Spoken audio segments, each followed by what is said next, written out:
Bismillahirrahmanirrahim. Assalamualaikum warahmatullahi wabarakatuh. Hai kelas 4 Luxor, bertemu lagi dengan Miss Ayu. Hari ini kita akan belajar tematik 4C, sudah buku yang baru, yaitu subtema 1 dan pembelajaran 1. Seperti biasa ya, jangan pernah bosan untuk berdoa kepada Allah Subhanahu wa taala. Mari kita baca doa sebelum belajar. Bismillahirrahmanirrahim. Rabbi zidni ilma warzuqni fahma.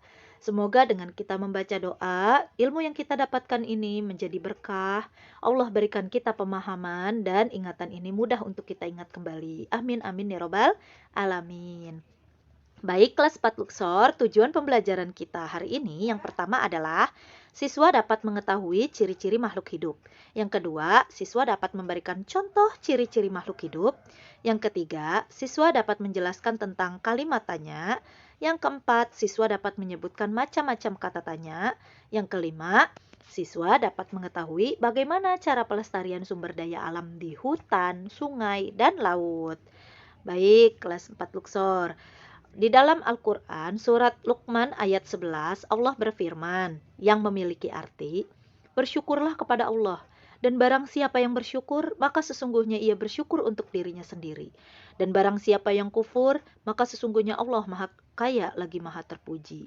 Nah, di dalam ayat ini dijelaskan bahwa ketika kita bersyukur, kita sendiri yang akan merasakan manfaatnya. Jika kita kufur, tidak bersyukur, maka Allah itu maha kaya lagi maha terpuji. Gitu ya, Kak? Baik, di sini kita akan belajar ciri-ciri makhluk hidup. Yang pertama, apa sih makhluk hidup? Makhluk hidup adalah suatu organisme yang dapat mempertahankan dirinya dari berbagai bentuk perubahan lingkungan dan dapat berkembang biak untuk melestarikan jenisnya. Nah, siapa saja sih yang termasuk makhluk hidup? Nah, yang termasuk makhluk hidup itu ada 3, yaitu manusia, tumbuhan, dan hewan. Dari ketiga jenis makhluk hidup yang Allah ciptakan ini, kita sebagai manusia adalah ciptaan yang paling sempurna yang diciptakan oleh Allah Subhanahu wa taala.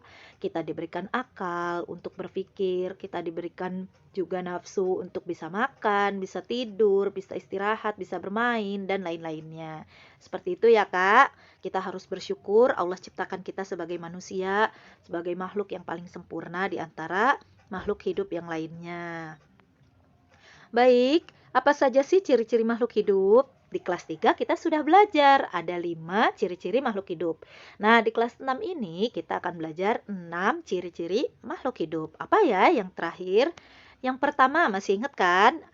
Ciri makhluk hidup adalah bergerak. Yang kedua, yaitu bernafas. Yang ketiga, yaitu mengalami pertumbuhan. Yang keempat, yaitu berkembang biak. Yang kelima yaitu makan dan minum. Nah, yang keenam apa ya? Yang keenam adalah peka terhadap rangsangan. Baik, kita bahas satu persatu ya, Kak. Yang pertama adalah bergerak. Coba dilihat gambarnya. Ini adalah gambar ikan. Selain ikan, makhluk hidup lainnya apakah juga bergerak? Seperti tumbuhan, apakah dia juga bergerak? Ya, karena tumbuhan adalah makhluk hidup, maka tumbuhan juga mengalami bergerak.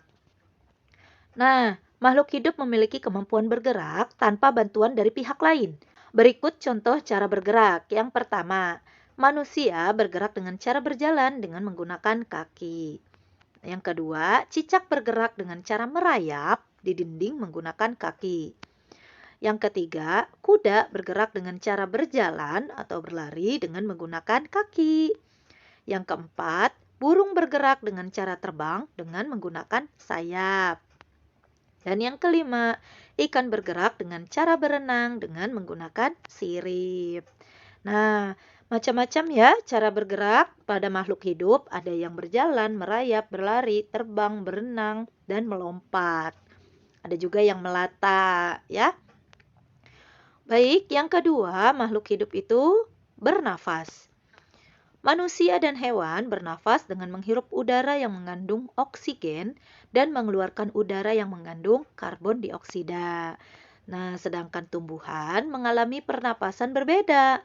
Di siang hari, tumbuhan menghirup udara yang mengandung karbon dioksida dan mengeluarkan udara yang mengandung oksigen. Maka di siang hari itu kita akan merasa sangat segar ketika kita berada di bawah pohon atau tanaman ya. Namun, pada malam hari, tumbuhan menghirup udara yang mengandung oksigen dan mengeluarkan udara yang mengandung karbon dioksida. Maka dari itu, ketika malam hari, kita jangan berada di bawah pohon, karena pohon juga mengambil oksigen untuk bernafas. Maka dari itu, Kak, kalau kamu punya tanaman yang ada di dalam rumah itu hati-hati ya, karena tanaman ketika malam hari dia menghirup oksigen. Sedangkan di malam hari ketika ruangan semua tertutup, kita sebagai manusia juga membutuhkan oksigen. Seperti itu. Selanjutnya, yang ciri makhluk hidup yang ketiga adalah mengalami pertumbuhan. Di kelas 3 kita sudah belajar tentang pertumbuhan ya, ada pertumbuhan, ada juga perkembangan. Nah, pertumbuhan artinya bertambahnya ukuran tinggi badan dan berat badan. Pertumbuhan manusia dipengaruhi oleh makanan dan minuman, sedangkan perkembangan adalah bertambahnya kemampuan kita dan perkembangan itu harus kita latih setiap hari. Baik, contoh pertumbuhan makhluk hidup. Nah, di sini ada siklus pertumbuhan kupu-kupu yang awalnya dari telur, kemudian menetas menjadi ulat, kemudian dari ulat menjadi kepompong.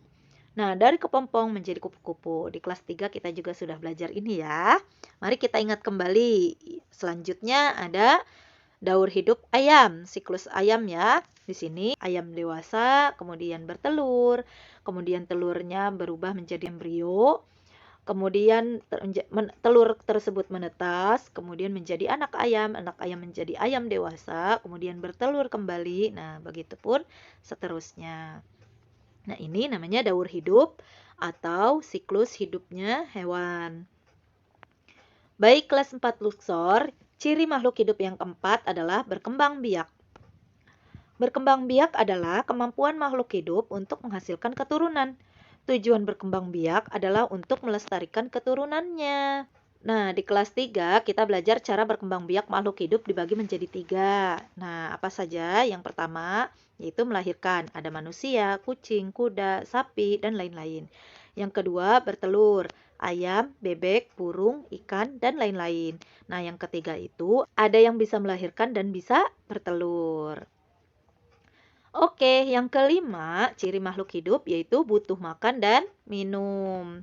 Makhluk hidup memerlukan makanan dan minuman yang bergizi, bersih, dan sehat, sehingga tubuh memperoleh energi agar bisa melakukan aktivitas.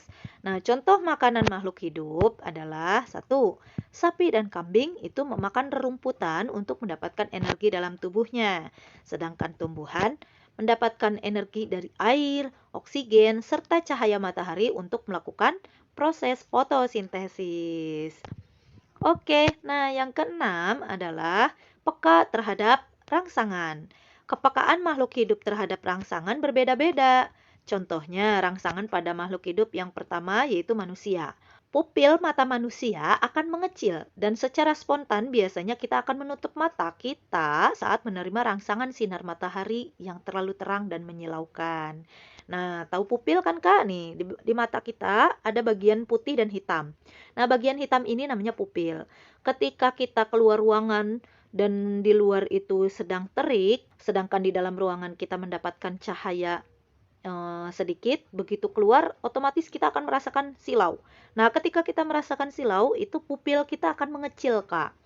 Allah ciptakan tubuh kita itu peka terhadap rangsangan. Nah, ketika sinar mataharinya lebih terang daripada yang ada di dalam ruangan, maka pupil otomatis akan mengecil. Dan biasanya jika terlalu drastis perubahan atau perbedaan cahayanya, kita akan menutup mata karena mata kita tidak kuat ya menerima sinar matahari yang sangat berbeda di dalam ruangan dengan yang di luar.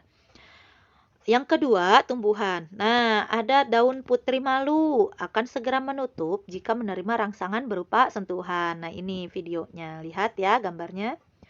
Daun putri malu yang menguncup, ya menguncup ketika disentuh. Oke, kelas 4 Luxor, sekarang kita akan belajar tentang kata tanya.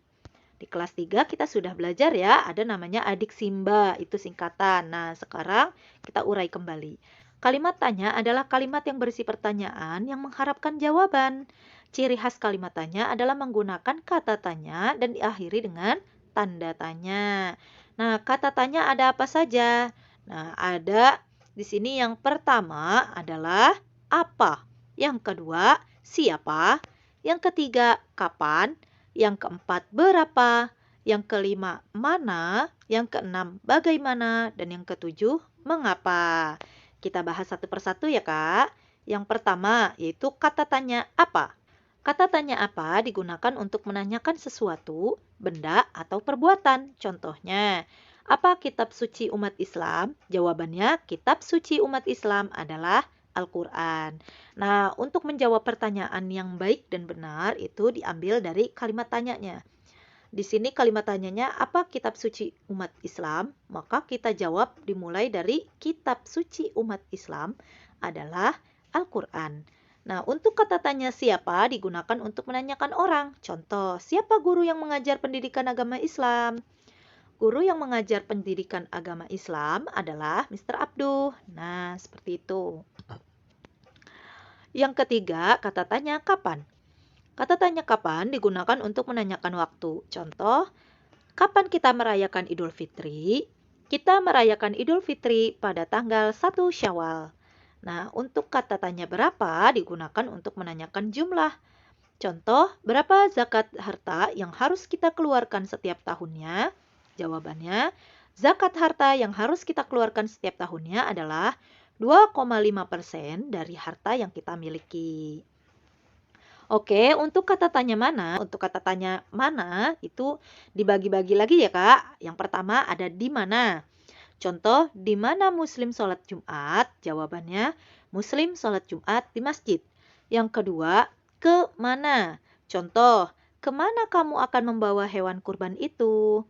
Aku akan membawa hewan kurban ini ke tempat penyembelihan. Jadi sama-sama menanyakan tempat, hanya bagian depannya saja yang beda. Ini di mana, ini ke mana, dan yang ketiga dari mana. Dari mana tempat asal pohon kurma? Jawabannya, tempat asal pohon kurma dari Teluk Persia. Baik, untuk kata tanya bagaimana. Nah, untuk kata tanya bagaimana ini bisa kita gunakan untuk menanyakan dua, yaitu untuk menanyakan keadaan dan menanyakan cara. Yang pertama contohnya adalah menanyakan keadaan atau kondisi. Bagaimana kondisi lingkungan sekolahmu? Nah, jawabannya, lingkungan sekolahku kondisinya baik dan asri. Yang kedua, yaitu menanyakan cara. Contohnya, bagaimana cara menyalakan kipas angin? Jawabannya, pertama-tama masukkan stiker ke stop kontak, lalu tekan tombol kecepatan angin yang diinginkan. Jika sudah selesai menggunakan, jangan lupa untuk mematikan kipas angin. Nah, itu contoh kata tanya bagaimana untuk menanyakan cara. Nah, yang ketujuh ada kata tanya mengapa, digunakan untuk menanyakan suatu alasan. Contoh, mengapa ayah tidak puasa Ramadan? Jawabannya, ayah tidak puasa Ramadan karena ayah sedang sakit. Yang kedua, mengapa kita harus makan makanan yang bergizi? Kita harus makan makanan yang bergizi agar tubuh kita sehat. Nah, ada poin penting yang harus kalian ingat. Untuk pertanyaan yang menggunakan kata tanya mengapa, jawabannya menggunakan kata karena atau sebab. Atau bisa kita pakai kata agar atau supaya. Gitu ya, Kak. Karena kata mengapa ini menanyakan suatu alasan. Baik, selanjutnya yaitu pelestarian sumber daya alam. Allah berfirman di dalam surat Al-Baqarah ayat 11, janganlah kalian membuat kerusakan di muka bumi. Berikut Rasulullah SAW juga bersabda di dalam hadis riwayat Tirmizi, sayangilah makhluk yang ada di bumi, niscaya makhluk yang ada di langit akan menyayangimu. Maka dari itu kita harus saling menyayangi karena kita memang saling membutuhkan satu sama lain. Kemudian yang pertama ya, pelestarian sumber daya alam hasil hutan. Nah, bagaimana cara melestarikannya? Yang pertama, kita melakukan reboisasi. Apa itu reboisasi? Reboisasi adalah kegiatan penanaman hutan yang telah ditebang maupun yang sudah tandus. Yang kedua, melaksanakan sistem tebang pilih. Maksudnya, metode menebang pohon yang layak atau sudah tua untuk ditebang agar pohon yang muda dapat tumbuh lestari. Yang ketiga, tidak melakukan perburuan liar. Dan yang keempat, tidak membunuh hewan yang terancam punah. Maka kita harus melestarikan sumber daya alam yang Allah telah ciptakan kepada kita yang ada di hutan dengan melakukan ini semua. Baik, sekarang pelestarian sumber daya alam hasil sungai dan laut. Yang pertama, tidak membuang sampah ataupun limbah ke sungai atau laut ya. Yang kedua, tidak memakai pukat harimau, bom, ataupun racun saat menangkap ikan karena bahaya. Jika menggunakan ini, maka baik ikan yang kecil ataupun yang sudah besar akan mati semua. Sedangkan kita butuh ikan itu untuk terus-menerus. Kalau yang kecilnya juga ikutan mati, maka tidak akan ada ikan lagi. Maka kita menggunakan cara-cara yang baik agar yang kita ambil ikan yang besar saja. Yang kecil biarkan mereka hidup supaya mereka bisa berkembang biak dan menghasilkan ikan-ikan yang baru lagi. Yang ketiga, tidak membunuh hewan yang terancam punah. Yang keempat, melakukan penanaman kembali terumbu karang karena terumbu karang itu adalah rumah mereka. Yang kelima, memberikan sanksi tegas kepada pelaku perusakan sungai maupun laut. Maka kesimpulan pembelajaran kita hari ini yang pertama adalah sebagai makhluk hidup yang paling sempurna, kita harus selalu bersyukur kepada Allah Subhanahu wa taala. Salah satu caranya ialah selalu menjaga kesehatan tubuh, makan dan minum yang sehat serta olahraga yang teratur. Selalu berdoa dan melaksanakan semua perintah Allah Subhanahu wa taala. Yang kedua, kalimat tanya adalah kalimat yang berisi pertanyaan yang mengharapkan jawaban. Ciri kalimat tanya adalah menggunakan kata tanya dan diakhiri dengan tanda tanya. Dan yang ketiga adalah kita wajib untuk menjaga kelestarian sumber daya alam, baik yang di darat seperti di hutan ataupun yang di laut. Oke, kelas 4 Luxor, say hamdalah together. Alhamdulillahirabbil alamin. Ayu akhiri. Wassalamualaikum warahmatullahi wabarakatuh.